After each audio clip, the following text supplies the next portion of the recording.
Hit TV YouTube channels లో మీ వ్యాపార ప్రకటనలకు మరియు ప్రమోషనల్ ఇంటర్వ్యూస్ కోసం వెంటనే సంప్రదించండి. నమస్తే. ఎన్నో విషయాలు విశ్వమోహన్ బాబు గారు మనకి చెప్తూ ఉంటారు. అఫర్మేషన్స్ ఇలా చేసుకోవాలి, అలా చేసుకోవాలి, మీకు అన్నీ వచ్చేస్తాయి. అసలు కళ్ళ ముందు మనకి కదలాడుతూ ఉంటాయి విశ్వమోహన్ బాబు గారు మాట్లాడుతూ ఉంటే. సో బాబు గారు మాట్లాడిన ప్రతి మాట కూడా నిజంగా నిజమా కాదా అనేది చూడాలి అంటే ఫీడ్బ్యాక్ చూడండి అని కూడా చెప్తూ ఉంటారు. అయితే మీకు ఏమైనా డౌట్స్ ఉంటే కామెంట్ బాక్స్ లో తెలియచేయండి. ఇప్పుడు ఈ విషయం గురించి చాలా మంది కరోనా తర్వాత చాలా మటుకు అందరూ అనారోగ్య బారిన పడటం, ఊపిరితిత్తుల సమస్య అని, హార్ట్ అటాక్స్ అని, బ్రెయిన్ స్ట్రోక్స్ అని ఇలా రకరకాల బాధలు పడుతూ ఉన్నారు. వాటన్నిటికీ చెక్ పెట్టే ఒక వీడియో చేయబోతున్నాను. వీడియో స్కిప్ చేయకుండా చూడండి. నమస్కారం. నమస్తే అండి. బాబు గారు, మీరు చాలా విషయాలు అన్ని అఫర్మేషన్స్ చెప్తూ ఉంటారు, అనుకోండి జరిగిపోతాయి అంటూ ఉంటారు కదా. సో అలా అనుకున్నది తడవుగా జరిగిపోవాలి అంటే అసలు ఎవరికి కూడా చావనేది రాదు కదా అనేది ఒక ప్రశ్న.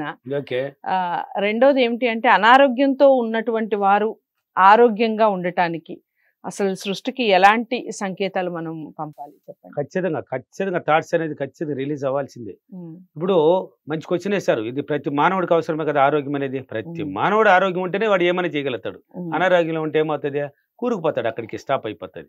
కాబట్టి అనారోగ్యంలో ఉన్న వాళ్ళు ఎవరు కానీ ఫస్ట్ భయాన్ని తీసేయాలండి. భయపడకూడదు. అంటే ఇప్పుడు డాక్టర్ల దగ్గరికి వెళ్తారు. ఇప్పుడు అనారోగ్యం ఏదో ఒక పచ్చివాతం వచ్చిందో, లేక కాళ్ళు నొప్పులు, లేక కడుపు నొప్పు, తలనొప్పు, లేక ఏదో ఒక దగ్గర నొప్పి ఎత్తడమో, ఏదో ఒక కొన్ని జ్వరం గాయడం ఏదో ఉంటాయి. వచ్చినప్పుడు ఫస్ట్ డాక్టర్ దగ్గరికి పోతారు. ఏదో ఒక ఫస్ట్ ఎయిడ్ చేసుకుని ఇంటికి వస్తారు. మళ్ళీ అలాగని ఉందని మళ్ళీ పోతారు. వాళ్ళు ఏదో స్కాన్ తీయాలి, ఇలా ఇది చేసుకోవాలి, అది చేసుకోవాలంటారు. ఓకే, మంచిదే, చేసుకున్నారు. వాళ్ళు ఉన్న విషయాన్ని ఓపెన్గా చెప్పేస్తారు. చెప్పక తప్పదు. ఇలా లివర్ పాడై ఉండదు, లేక కిడ్నీ పాడై ఉండదు, లేక ఇలా ఉంది, ఇలా ఇంకా నాడి నరాలు ఇలా పోయినాయి, లేక ఎముకలు ఇలా పోయినాయి, ఇలా అనేది చెప్తారు. దాన్ని పట్టుకునేస్తుంది. అది పేషెంట్కి మాత్రం తెలియకుండా దాస్తే ఎంత వీలైతే అంత మంచిది. పేషెంట్కి మన ధైర్యాన్ని పెంచాలి. ఆ విషయాన్ని చెప్పకూడదు. తీసుకొచ్చి ఆయనకి చెప్పేస్తారు. ఆయన చెప్పుకుంటూ కానీ దాస్తే ఆయన మైండ్కి పోదు. ఏం లేదు, బాగానే ఉంది అంట, కొంచెం రెస్ట్ చేయమంటున్నారు, నువ్వు ఎక్కువ అలసిపోతున్నావు అంటే వాళ్ళు ఎలా ఉన్నారో దాన్ని బట్టి దానికి సజెషన్ ఇస్తే చాలు, కోచింగ్ ఇస్తే చాలు. కాబట్టి నువ్వు ఎక్కువ బీడీలు తాగుతావు, లేక సిగరెట్ తాగుతావు, లేక మంది తాగుతావు, అలా తాగకూడదు అంటున్నారు, దాన్ని నిలిపితే నువ్వు ఇంకా సూపరే అన్నట్టు ఒక ధైర్యాన్ని పెంచిచ్చేయండి వాళ్ళకి. కానీ కొంతమంది ఏం చేస్తున్నారంటే ఇలా ఓపెన్గా చెప్పేస్తారు. ఇలా ఉంది, నువ్వు తాగినావో, ఇలా పోయిందే, నువ్వు ఇలా నడిచినావో, ఇలా చేసినావో, నీ కిడ్నీ పోయినాయే, నీకు అనారోగ్యం లివర్ పోయిందే, లేక నీకు ఊపిరితిత్తులు పోయింది, ఏదో ఒకటి చెప్పేస్తారు. పచ్చివాతం వచ్చేసి ఇంకో లేలేవంట, నువ్వు కాళ్ళు చేతులు అంతే అంట, డాక్టర్లు చెప్పేసినారు, అంత నువ్వే కారణం, ఉండేది లేదు, ఇంకో వాడు చెప్పింది కాబట్టి వీడు కూడా చెప్పా, భయం పెట్టేస్తారు. ఆ భయం అనేది తీసేయాలి. పేషెంట్ భయపడకూడదు, వీళ్ళు కూడా భయపడకుండా అతనికి నెగిటివ్ చెప్పుకుంటా పాజిటివ్గానే చెప్పాలి. సింపుల్గా చెప్పి వదిలేయాలి. దాన్ని చెప్పి వదిలేసి ఏం చేయాలంటే ప్రతిరోజు ఫస్ట్ పేషెంట్ గురించి చెప్తాను. ఇప్పుడు ఎవరైతే అనారోగ్యంలో ఉన్నారో, ఒక ఎగ్జాంపుల్ పచ్చివాతం అనుకోండి. పచ్చివాతంలో కాళ్ళు చేతులు పని చేయలేదు అనుకో, మైండ్ అనేది పనిచేస్తుంది. కాళ్ళు చేతులు పని చేయలేదు, మైండ్ పనిచేస్తుంది. మైండ్కి ఎప్పుడు కానీ నువ్వు ఫస్ట్ ఎలా ఉన్నావు, నువ్వు పని చేసుకుంటా, ఆరోగ్యం తిరుగుకుంటా, బైక్లో పోవడం, కార్లో పోవడం, లేక బస్సు ఎక్కిపోవడం, నీ పనులు నువ్వు చేసుకుంటున్నావు కదా, దాన్ని గుర్తు తెచ్చుకో, దీన్ని మర్చిపో. ఒకటి కావాలంటే ఒకటి వదిలేయాలి, ఒకటి మర్చిపోవాల్సిందే. ఒక జీవితం మంచి జీవితం కావాలన్నా పాత జీవితం మర్చిపోవాలి, కొత్త జీవితం కావాలంటే కొత్త జీవితాలు. అనారోగ్యాన్ని పక్కన పెట్టేసి లేచినట్టు, నీ పనులు నువ్వే చేసుకున్నట్టు, నువ్వు హ్యాపీగా తిరిగినట్టు, లేక ఆఫీస్కి వెళ్ళినట్ట, నీకు ఏమేమి ఉందో నీ వర్కులన్నీ నువ్వే చేసుకున్నట్టు, స్నానం నువ్వే చేసినట్టు, హ్యాపీగా రెడీ అయినట్టు, ఒక టిప్ టాప్గా రెడీ ఒక ఫంక్షన్కి వెళ్ళినట్టు ప్రతిరోజు ఆలోచన పెట్టాలండి. ప్రతిరోజు ఇది మాత్రమే మైండ్లో ఉండాలి. ఇది రాకూడదు. ఏదే నువ్వు పచ్చివాతం పడిపోయినావా, లేక లివర్ పోయిందా, కిడ్నీ పోయిందా, ఇది అసలు నువ్వు మర్చిపోవాల్సింది. దీన్ని మర్చిపో, పక్కన పెట్టి ఏం కాదు, ధైర్యాన్ని పెంచుకోయా. అర్థం అనేది నిలబడలేవు. కాబట్టి నిలబడే వాళ్ళు అయితే కొంతమందికి వేరే ప్రాబ్లం ఉన్నవాళ్ళు, అంటే పచ్చివాతం వాడు నిలబడలేడు కాబట్టి వేరే ప్రాబ్లం ఉన్నవాళ్ళు అద్దం దగ్గరికి వెళ్ళండి. నువ్వు ఆరోగ్యం ఉన్నట్టు చెప్పు, నేను ఆరోగ్యంతో ఉన్నాను, ఎప్పటికీ ఇలాగా ఉన్నాను, నా బాడీలో ఉన్న అణువులు కణాలన్నీ బాగా పనిచేస్తున్నాయి, అవయాలన్నీ సరిగ్గా ఉన్నాయి, పనిచేస్తున్నాయి, విశ్వానికి కృతజ్ఞతలు, నేను ఆరోగ్యం ఉన్నాను, ఆరోగ్యంతో ఉన్నాను, ఎప్పటికి ఇలాగా ఉన్నాను. ఈ మాటలు చెప్పు. మిర్రర్ వర్క్ చేయండి మిగతా వ్యాధులు ఉన్నవాళ్ళు. ఇలా చెప్పండి. ధ్యానములు ఊహించండి. మీరు ఆరోగ్యం ఉన్నట్టు కొంచెంసేపు చీకట్లో కూర్చొని ధ్యానం చేయండి.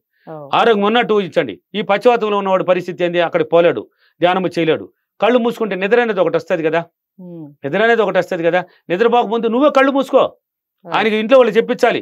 కళ్ళు మూసుకొని నువ్వు లేచి నడిచినట్టు, నువ్వు లేచి నీ పనులు నువ్వు చేసుకున్నట్టు, బాత్రూమ్ స్నానాలు నువ్వు అన్ని పనులు నువ్వే చేసుకున్నట్టు, నువ్వు హ్యాపీగా తిరిగినట్టు, బైక్లో పోయినట్టు, లేక బైక్ దోలేవాడ, కారు దోలేవాడ, దాంట్లో తిరిగినట్టు, లేక ఒక సినిమాకి పోయినట్టు, ఫంక్షన్కి పోయినట్టు, అందరూ హ్యాపీగా ఉన్నట్టు ప్రతిరోజు ఇలా ఊహించాలండి.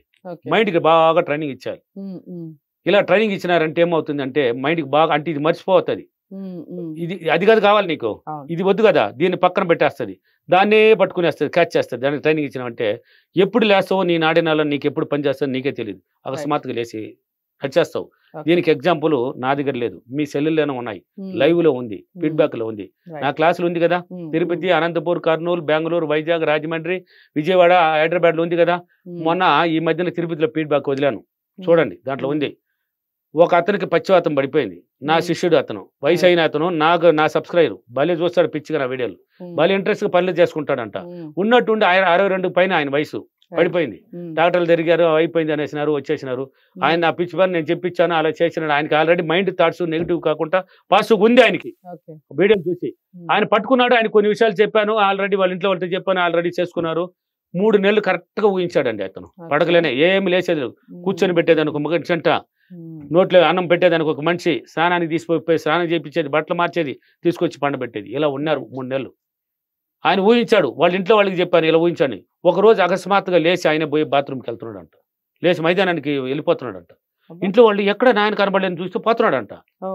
ఆయన ఆశ్చర్యపడ్డారంట.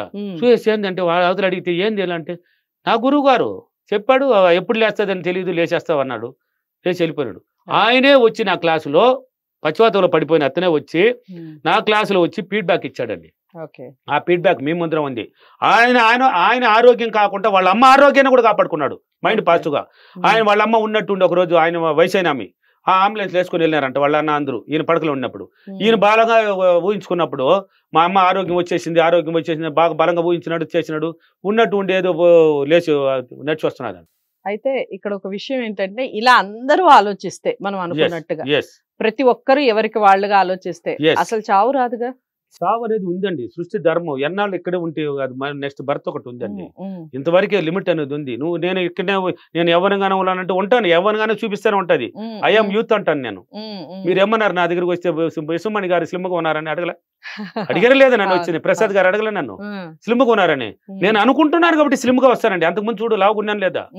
నేను ఇలా తగ్గాలి, ఒక లెవెల్ గా ఉండాలి అనుకుంటున్నాను కాబట్టి అలా పెడుతుందండి, మైండ్ పెట్టుకుంటుంది. కానీ నేను ఎన్నాళ్ళుగా ఇదే జీవితం పోతా ఉంటే మళ్ళీ యూత్ మళ్ళీ మొదటి కానీ పుట్టాలి. నేను మళ్ళీ నా తలరాత రాసుకుని 90 సంవత్సరాల తర్వాత మళ్ళీ పోయి నేను కొత్త జీవితానికి మళ్ళీ రావద్దా, మళ్ళీ పెళ్లి చేసుకోవద్దా, ప్రేమించొద్దు నేనా, అంతేనా? ఇటు ముసితరం నేను ఎలమంటావా?